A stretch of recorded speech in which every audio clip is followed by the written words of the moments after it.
breed every female in the park, you could end up with 40 of these guys next year, and then we'd have to house 40 of them. So it does mean we don't necessarily breed every animal, but it does mean animals have to get moved around to various different facilities. But even that way, within the next few years, we're probably going to run out of space. Is this the only place in Tasmania?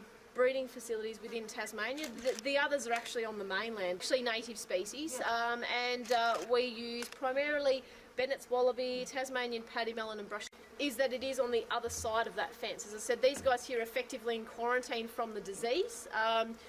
Something like whether an animal is 15 months old or 4 years old, it's the same type of thing. It's going to get the disease and die.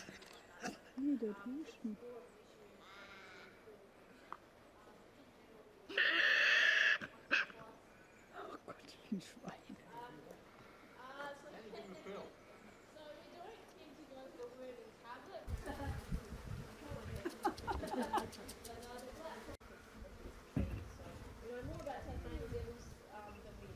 Sie obduzieren tote Tiere regelmäßig und selbst scheinbar gesunde haben Tumore. Die scheinen.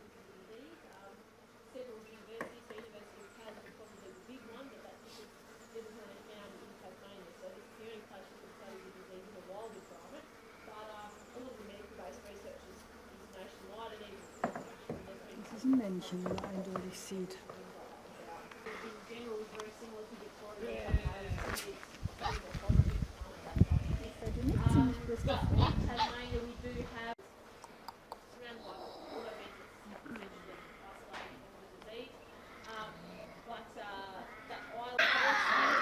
Gee, they're starting to fight a bit because I know their dinner's coming. They're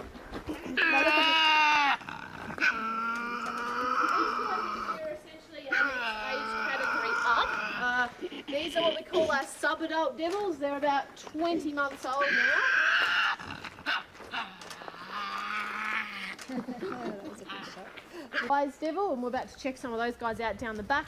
But also, a bit like those younger ones, they're still in pretty good condition. They still have their nice smooth coats. They have age, but yeah, in general in the wild they live about 5 years. So they're basically dispersing at 10 months or before 10 months. Then they're mature at 2.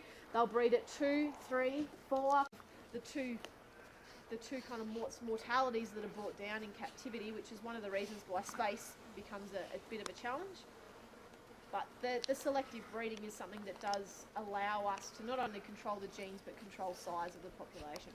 It starts to be disappearing, or if one of them runs off with the bone, you'll start to see that confrontation. But the reality is, with the jaw strength they have, the teeth they have, they don't like to fight because they can do damage. So devils will typically try to rely on non-physical means to compete, which is where the vocalising comes in. But they're likely to have overlapping home ranges with one another. So They exclude the females like they do in film regularly.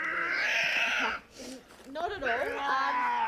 They often, from time to time, there'll be a runt in the litter. You're actually looking at one of them right now. So Titan over the back there, he's the runt in this particular litter. He's always been smaller than the other two because they don't get as much food. But it can just as easily be a male as a female. Oh yes, I can see the other brother down the back there. They really, the old girls tend to be the bossiest devils you'll ever find. But we have here, so Titan, I said, is the runt. You notice here he's very quiet, he tends to keep to himself, whereas the other two are far more confrontational.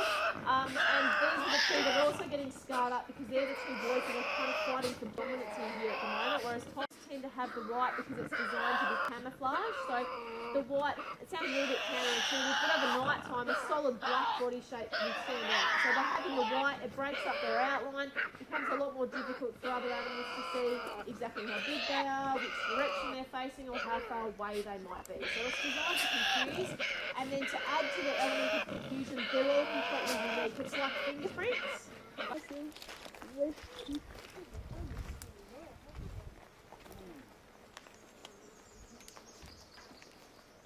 Enclosure, there's 8 currently, so we have 9. So we've got 5 girls and natural habitat. We don't have a lot of maintenance to really do. Fur loss around the eyes, and it's usually because if you imagine their jaws clashing like that, the top teeth, the canines, are often in the top of the nose or in the eye or in the eyebrows, and the bottom teeth go up in under here. What's the cameras for? So the cameras here, we're actually using them currently to check who we've got on what side. Oh, yeah. So basically these are the types of cameras we use in the field as well. They essentially are motion censored based on markings and size, just like I'm doing here in the flesh. We can use those cameras to then tell us, right, we've got this one and this one. So they're getting a bit of a scatter feed tonight, so it's not large in quantity. They nest or try and eat eggs if they find them squash. The other thing we often incorporate is seafood. So devils, being scavengers, very reliant on their sense of smell. They're capable of smelling meat hundreds of metres away to kilometres away at times, depending on the conditions. You just got caught on candid camera. So I've actually figured out exactly where it's sitting down in the room. It's also the reason why we tend to find that they will, that first one, thinking that they're going to get a feed, but often they've only got a little piece of meat, like Aladdin, so chances are when he took off over there, everyone's following him thinking he had something good, but not so much. Here's another one. Okay. This is Aladdin, I think. So this is the one that got that first piece of food. So someone's stolen it from him down the back there. It's back for more. No, so maybe it's not Aladdin. Might be one of the other big boys. No, this is Barney. Goodness me. 5 now. It's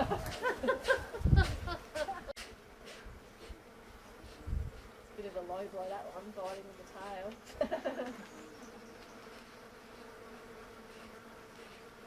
Very common. It's the rest of the year we're basically going, please warm up, and then we get the flies. But it's the one downfall, obviously, they come in for the meat and stuff like that, which is the reason why, even though these guys would consume all of those carcasses, we do actually pop in.